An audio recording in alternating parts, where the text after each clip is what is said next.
As declarações do deputado Zucco foram reforçadas, inclusive, por cientistas políticos e analistas. Segundo reportagem do Estadão, a oposição chegará na disputa eleitoral de 2026 com um impasse. As possibilidades de inelegibilidade de Jair Bolsonaro, Ronaldo Caiado e Pablo Marçal. Os nomes que são apontados como fortes opções e populares para a disputa presidencial devem dificultar a competitividade dos conservadores no pleito, mesmo com o governo bem desgastado. O cientista político Rafael Cortes, que foi ouvido pela matéria, avalia que a queda de popularidade e apoio do Planalto e a crise na economia alimentam a polarização no país e dão grande potencial à oposição, mas que as barreiras na justiça e a falta de união em torno de um só nome dividem o bloco. Além disso, outros analistas apontaram que uma eventual prisão de Bolsonaro deixaria os conservadores órfãos de uma grande liderança e que outros nomes como Romeu Zema e Ratinho Júnior podem sofrer com a falta de projeção nacional. Chamar o Mota para trazer também o seu ponto de vista acerca dessas reflexões que foram compiladas no jornal Estado de São Paulo. É um cenário bem indefinido para 2026, né? Eu acho que há esses dois caminhos destacados na reportagem. Se, de um lado, liberais e conservadores acabam esperando as definições, principalmente para a situação de Jair Bolsonaro, mas também esses outros nomes, Ronaldo Caiado, Pablo Marçal, e também as definições de outros partidos, tem também o dilema dos progressistas, né? O grupo que hoje comanda o Brasil parece que tropeça nos desafios impostos e colocados por eles próprios que comandam o país. Ou seja, parece que o grande desafio dos progressistas acaba sendo a gestão Lula 3, né, Mota? Eu acho que eu conheço até pessoas que dizem que esse jogo do lado dos progressistas, eles só conseguem vencer esse jogo se for por WO. De qualquer outra situação, a derrota é certa. Eu queria saber quantos desses analistas que fizeram essas previsões, que me parecem mais um apanhado de lugares comuns. Eu queria saber quantos deles conseguiram prever a vitória de Jair Bolsonaro em 2018. Eu vejo as coisas de forma um pouco diferente. Eu vejo a direita, o pensamento de direita em alta no mundo. A direita já chegou no poder na Hungria, em El Salvador, na Argentina, na Itália e agora nos Estados Unidos. E em breve, tudo indica, estará no poder na Alemanha, na França, na Espanha, em Portugal, no Chile, no Canadá. E agora vem o ponto importante. A direita está em ascensão porque as suas propostas correspondem ao sentimento e às necessidades da maioria das pessoas. Do que a gente está falando? De combate ao crime, menos impostos, menos burocracia e garantia das liberdades fundamentais, principalmente a liberdade de expressão. Fim da tirania do politicamente correto. A Europa hoje tem pessoas presas por uma postagem em rede social. Agora, eu acho que essas vantagens da direita são essencialmente imbatíveis. Para se contrapor a isso, seria necessário tornar inelegíveis todos os políticos de direita do país. Não é que eu duvido que isso possa ser feito, não. É que se isso fosse feito, surgiriam no lugar deles muitos outros, porque os políticos de direita hoje representam a voz da maioria das pessoas. É como disse uma vez o escritor francês Victor Hugo: nada é tão poderoso quanto uma ideia cuja hora chegou. Pois é, agora, Cristiano Beraldo, essa reportagem publicada por Estadão acaba remetendo àquela discussão que nós tivemos ontem, né?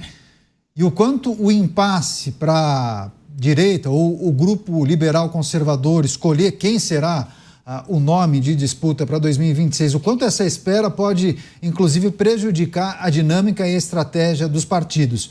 Enquanto parece que tem um grupo, e aí eu coloco o Partido Liberal como representante desse grupo, vai ser o último a largar a mão de Jair Bolsonaro, caso não haja uma mudança de de situação no que tange a inelegibilidade, os outros partidos vão precisar se coçar, né? Se organizar e pensar em alternativas. Só que não tem só o caso de Jair Bolsonaro, né?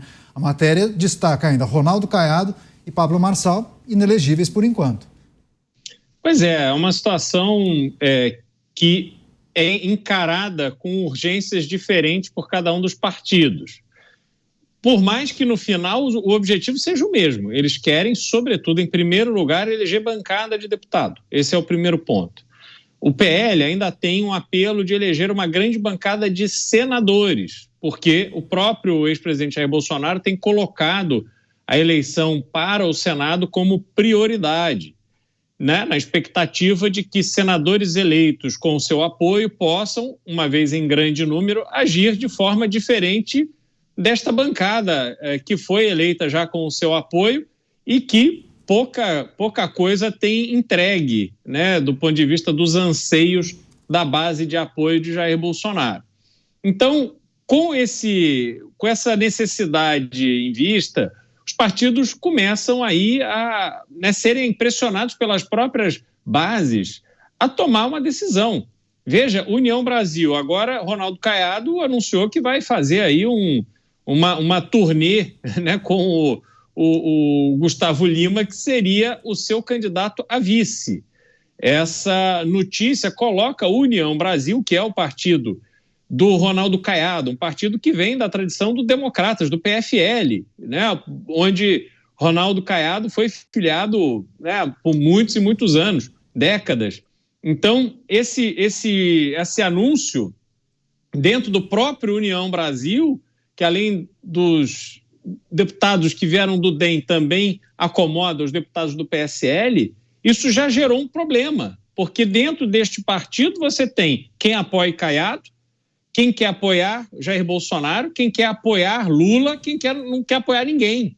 Então, realmente, é muito difícil você conseguir uma unidade. Se você olha por os outros grandes partidos, republicanos e progressistas, eles também sofrem as mesmas pressões. Não é à toa que eles, apesar de dizerem que são base de apoio, né, do ex-presidente Jair Bolsonaro, Ciro Nogueira, que foi o seu ex-ministro da Casa Civil, e o republicano de Marcos Pereira, que tem Tarcísio de Freitas, o grande expoente do bolsonarismo, né, o grande sucessor, digamos assim, de Jair Bolsonaro, do ponto de vista da atuação política e da administração pública, eles também têm ministros no governo Lula. Então, é um conflito permanente. E, para piorar isso tudo, eles ainda querem formar uma federação, aparentemente. O tempo aí determinado é esse próximo final de semana, aonde devem ter uma reunião definitiva para definir se vão fazer ou não essa federação. Se fizerem, representarão uma bancada de mais de 200 deputados, ou seja, absolutamente nada acontece na política brasileira sem o apoio desse imenso bloco, desse gigantesco bloco que seria formado nessa federação. Então, essas complexidades todas vão acabando ficando mais pesadas e urgentes do que a própria vontade do ex-presidente Jair Bolsonaro de ser ele próprio o candidato em 2026.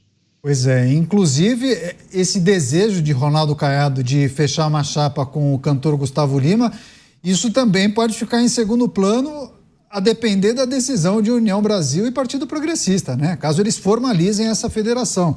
Talvez o grupo pense em um outro nome, né? É preciso levantar essa possibilidade. Você, Acácio, muitas discussões acerca de quem serão os players que vão disputar 2026 pelo lado conservador, mas também do outro lado, né? O grupo progressista, talvez o partido principal, o Partido dos Trabalhadores, que hoje tem o presidente da República, também tem muitos desafios para lançar o seu nome. Se será a reeleição do atual presidente ou se pensarão em uma alternativa. Renato, eu acho que são desafios diferentes, começando pelo final. O PT tem um candidato que é Lula, mas é muito difícil empurrá-lo nesse momento por conta dos índices, especialmente os índices econômicos do governo, sem contarmos a incapacidade de comunicação que o governo tem nesse momento. No que diz respeito à direita, eu acho que existem alguns pré-candidatos, mas a escolha passa, neste momento, única e exclusivamente por Jair Bolsonaro. Se mantida a sua inelegibilidade, ele escolherá ou alguém próximo a ele, da sua família, ou a escolha natural seria o governador de São Paulo, Tarcísio de Freitas. Mas eu acho que, neste momento, a cabeça de Bolsonaro vai no sentido dele próprio ser candidato, mesmo inelegível, para que o TSE declare essa inelegibilidade. Estratégia equivalente à adotada por Lula em 2018. Então, há muita água para passar por baixo dessa ponte, mas na política se dá bem quem sente o cheiro do vento. E eu acho que nesse momento, esses partidos mencionados por você, União Brasil, PP, Republicanos, eles sentem o cheiro do vento no sentido do desgaste do governo. E por isso, independentemente de estarem 100% ou não no barco de Jair Bolsonaro, eles já vão aos poucos abandonando o barco do PT. Onde eles estarão, nós não sabemos, mas aparentemente não estarão com o PT. Você, Mota, e essas articulações de partidos da direita, o Beraldo bem mencionou essa negociação que vem sendo feita pelos representantes do União Brasil e do Partido Progressista. Teve essa manifestação de Ronaldo Caiado dizendo que entende que a chapa ideal seria ele e Gustavo Lima, um dos cantores mais populares do país. Enfim, me parece que tem um mundo na direita que acaba se desenvolvendo e avançando nessa questão que envolve o pleito de 2026, em paralelo à questão que envolve Jair Bolsonaro. Alguns já se organizam pensando em um cenário sem Jair Bolsonaro, né? Eu não sei se uma coisa tem a ver com a outra, Caniato. Eu sempre digo aqui, quanto mais candidatos, melhor. Eu não vejo nenhum problema nisso. Liderança é uma coisa que se estabelece. A liderança não é derrubada porque existem mais candidatos. O melhor cenário, para mim, é o que eu imagino, o melhor cenário para o Brasil é um cenário com muitos candidatos, onde todos os candidatos favoritos são de direita. Na minha opinião, esse é um cenário inevitável. E isso explica o desespero de certos setores progressistas, né? A gente fica até com medo de pensar que maldades eles podem estar planejando fazer para impedir que isso aconteça. Você, Beraldo, mas o que a gente precisa trazer e discutir quando a gente olha para essa questão que envolve Ronaldo Caiado e essa antecipação quando ele se lança candidato à presidência da República ou pré-candidato, mesmo sem a definição do que vai acontecer com a União Brasil, se ele permanece no União Brasil e se essa federação se formalizada, bancaria esse desejo dele de fechar uma chapa com o Gustavo Lima, porque há muitos interesses e o Partido Progressista também é um partido com figuras bem distintas, né? Com objetivos também distintos. É um partido que abriga Ciro Nogueira, mas também Arthur Lira. Olha, Caniato, eu acho que Ronaldo Caiado é um desses, como disse o Acácio, que sente o cheiro do vento da política. E o cenário para ele tem ali o Jair Bolsonaro inelegível, dificilmente o ex-presidente terá condição efetiva de concorrer nas eleições do ano que vem. Existe uma realidade para ele, não apenas do fim do seu mandato, mas também da sua idade, onde ele sabe que agora talvez seja a última oportunidade que ele terá saindo de um governo do Estado de ser candidato a presidente, que é diferente dele como uma figura sem mandato, ou eventualmente até com mandato de parlamentar, que tem muito menos visibilidade e entrega do que um mandato de governador, querer construir uma candidatura a presidente. Então, para Ronaldo Caiado, é meio que agora ou nunca, e quanto mais cedo ele começar a trabalhar esse projeto, melhor. Ele conseguiu um trunfo agora, que é trazer para perto de si uma figura extremamente popular, que é Gustavo Lima, que fala com as pessoas do Brasil inteiro. Pessoas que muitas vezes não sabem quem é Ronaldo Caiado, mas sabem quem é Gustavo Lima.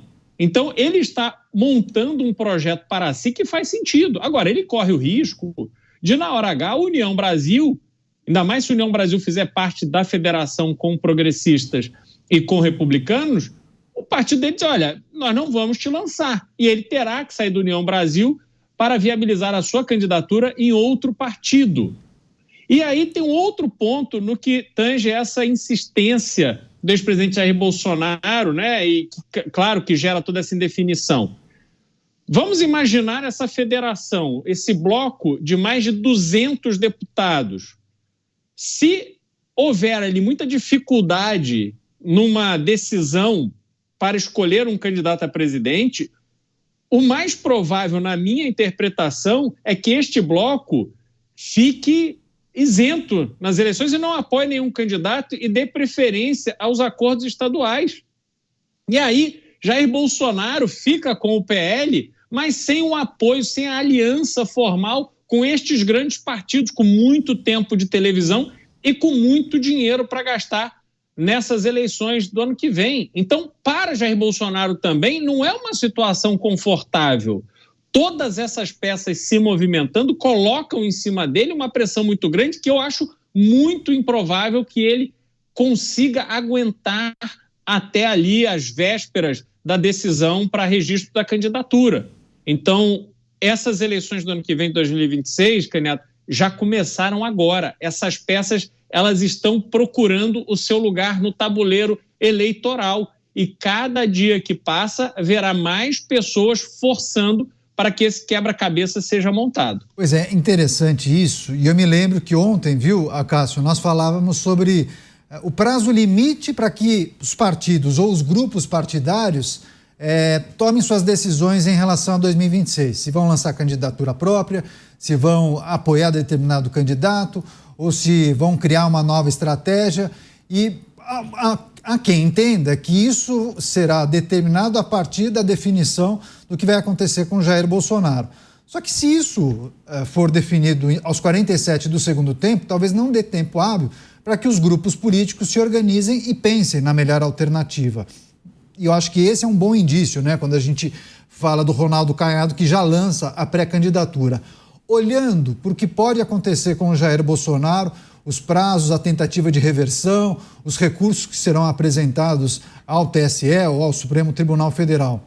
E, a depender da resposta, você conseguiria trazer para a gente uma projeção de data limite para que os partidos tomem suas decisões e também o PL pense na alternativa de que, não vai dar para Jair Bolsonaro, vamos pensar numa alternativa, talvez até apoiar Tarcísio, no Republicanos, enfim? Eu acho que esse cálculo leva em consideração dois fatores. Primeiro, juridicamente, já não há, pelo menos olhando para o cenário atual, alternativas plausíveis que voltem, que tragam Bolsonaro a essa elegibilidade, a não ser que surja um fato novo, muito fora da curva, o que no momento atual não parece plausível, não parece alcançável. E, óbvio, Bolsonaro mantém essa chama acesa exatamente para que ele mantenha o protagonismo da direita. No momento em que ele entregar os pontos, ele deixa de ser o grande líder da direita e vira passageiro nesse vagão. Os demais partidos, a bem da verdade, não têm um interesse tão grande assim em terem um candidato à presidência da República. O interesse pessoal é a viabilidade das suas chapas para deputado federal, para que eles façam grandes bancadas, tenham força no Congresso e tenham acesso aos fundos que nós bem conhecemos no Brasil. Então eu acho que, independentemente do prazo, por mais que Ciro Nogueira tenha dito que isso vai acontecer, deve acontecer até dezembro desse ano, há quem diga que isso deve acontecer até o prazo de filiação partidária em abril do ano que vem, eu confesso que não. Acho que Bolsonaro vai esticar isso ao máximo e nós conviveremos com essa dúvida até o final. Tá bom, mas rapidinho, só para a nossa audiência compreender quais são os caminhos possíveis para ele em relação à reversão da inelegibilidade. Você disse, só se aparecesse um fato novo, alguma coisa muito fora da curva. Isso seria feito via Supremo, via TSE. Que fato novo seria esse? Existem os dois caminhos, uma prova nova que eventualmente não foi usada via TSE, numa ação rescisória, que é uma ação que, entre aspas, derruba o trânsito em julgado, o que eu acho pouco provável, e uma esfera recursal até o Supremo Tribunal Federal, porque nós sabemos que o TSE é a última instância eleitoral, mas é possível a interposição do que nós chamamos recurso extraordinário ao Supremo Tribunal Federal. Então, essa possibilidade tramita no Supremo. Mas eu acho muito pouco provável, primeiro, diante da composição atual do Supremo e de todos os reveses que o Bolsonaro já sofreu no Supremo Tribunal Federal. E, em segundo lugar, a composição do TSE é muito próxima à composição do Supremo. Vários ministros do TSE também estão no Supremo Tribunal Federal e já analisaram estas provas. Então, no meu entendimento, para que isso obtenha êxito,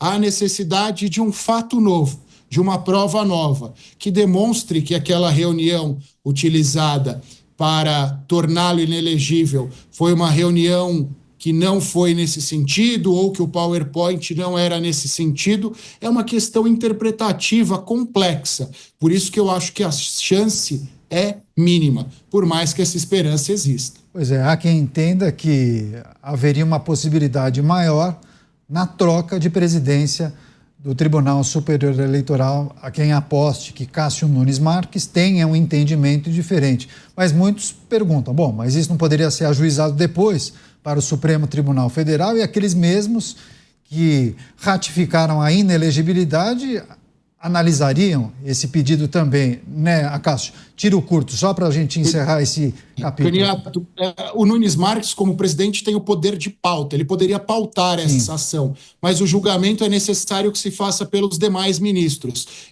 Então ele tem o poder de abrir a porta. Agora o que vai ser feito dentro da sala não cabe exclusivamente a ele. Pois é, mas os seguidores e o grupo de Jair Bolsonaro acredita que isso é possível e essa chama segue acesa, viu, Mota? Reversões acontecem também, né? Bom, vamos examinar o que aconteceu no Brasil nos últimos anos. Baseado nesse histórico, tudo é possível. Olha, Cristiano Beraldo acabou de ser eleito deputado federal. Mas vamos caçar o mandato dele, porque ele foi alvo de uma investigação que poderia ter concluído que ele poderia vir um dia a cometer um crime. Perde o mandato. Caniato, você foi eleito deputado, mas você deu uma declaração, uma frase que você falou antidemocrática. Caça o seu mandato. Tem um outro conhecido nosso que foi condenado num processo julgado por 14, 12, 16, 20 juízes, nas 4 instâncias. Mas olha, o CEP estava errado. Anula e apaga da memória nacional. Meus amigos, tudo pode acontecer. Eu acho que a única coisa necessária para Jair Bolsonaro recuperar o seu mandato é uma decisão. E aí alguém cria uma nova teoria jurídica, cria uma frase de efeito, chama um assessor e diz: use a sua criatividade. Não é isso? E aí, em 10 minutos, a explicação está dada, as manchetes já estão na mídia, e Jair Bolsonaro recupera o seu mandato. Eu acho que a lógica por trás da perda do mandato é a mesma lógica que se aplica para a recuperação dele. Agora, Beraldo, mesmo que as cortes mantenham a inelegibilidade de Jair Bolsonaro, me parece que o capital político dele vai permanecer intacto, né? E aquela narrativa de perseguição, talvez isso jogue gasolina no debate eleitoral e ele consiga, inclusive, transferir aquela força eleitoral e todos os seus apoiadores para que votem em A, B ou C. Inclusive, muitos aventam a possibilidade de alguém da família Bolsonaro o substituir. Talvez não seja, mas é importante levantar essa possibilidade do capital político e a força que ele vai ter em uma discussão sobre perseguição política e por aí vai.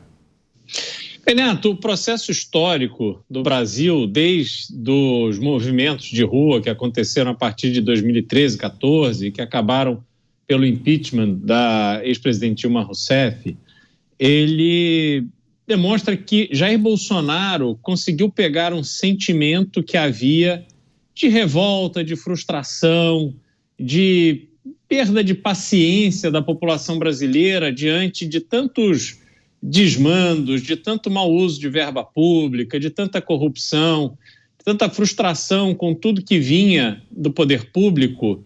E Jair Bolsonaro transformou este sentimento, que era um sentimento coletivo, num sentimento pessoal.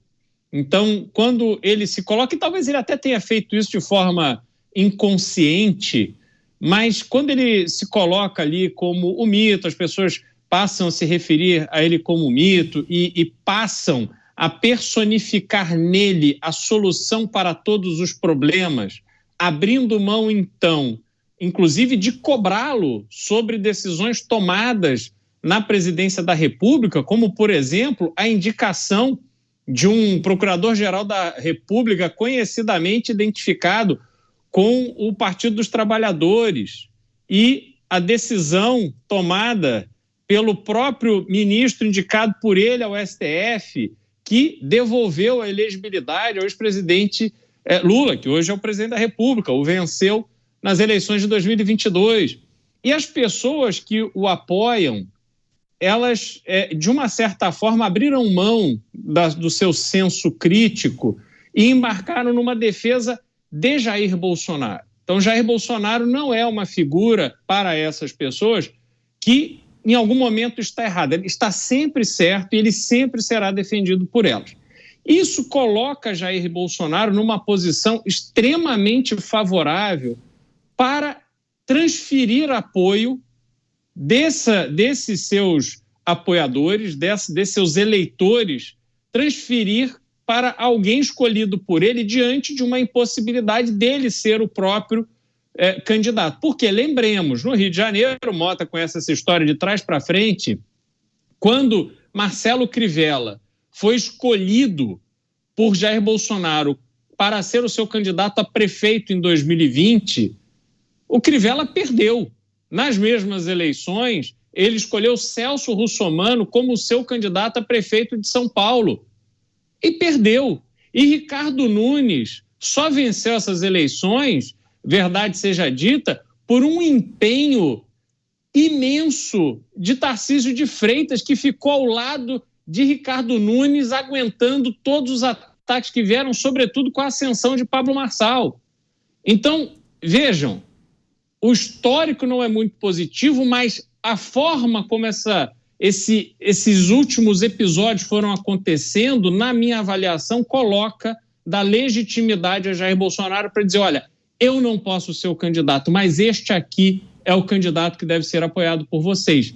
E aí fica a pergunta, esta base que tem tanta identificação com Jair Bolsonaro é suficiente para eleger um candidato indicado por ele? Não, não é.